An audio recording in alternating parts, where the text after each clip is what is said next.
السلام علیکم ملګرو حکمت جان ما امید لرم چې ټول به روغ او جوړ یو د ژوند په مزو کې وئ ملګرو ما په خپله ویډیوز کې هیڅ چیرې هم نه دي ویلي چې تاسو دا ویډیوز در سره شیر کړئ خو نن دا ویډیوز صرف او صرف د الله د رضا دپاره شیر کړئ چې ټولو والدینو له ورسېږي او په خپلو بچو باندې احتیاط کوئ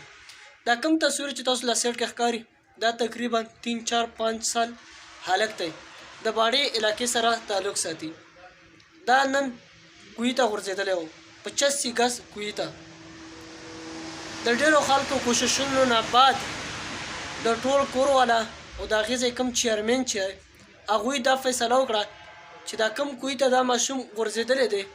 دا دې د ده لپاره قبر شي افسوس ټولو قبرونه ډوب قبر هغه کوی د دې ماشوم دپاره شو چې د ډېرو خلکو خپل کوششونه خپل محنت پرې وکړل د هغې نه بعد چې د رویستو چانس یې نه و او په هغه کوی کې دا وفات شوی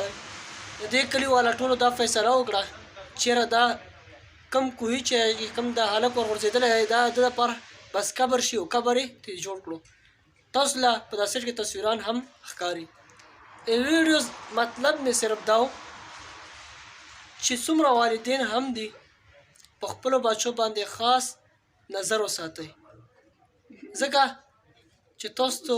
نظر لاندې هغه نه وي هسې نه چې کوی ته ورغورځېږي داسې بجلي هم نیوی شي اوبو ډیږی شوه او یو وړوکی بالټی هم د هغه لپاره د مرګ سبب ګرځېدی شي نو مهرباني وکړئ دا ویډیو در سره لازمي شیر کړئ چې والدین له ورسېږي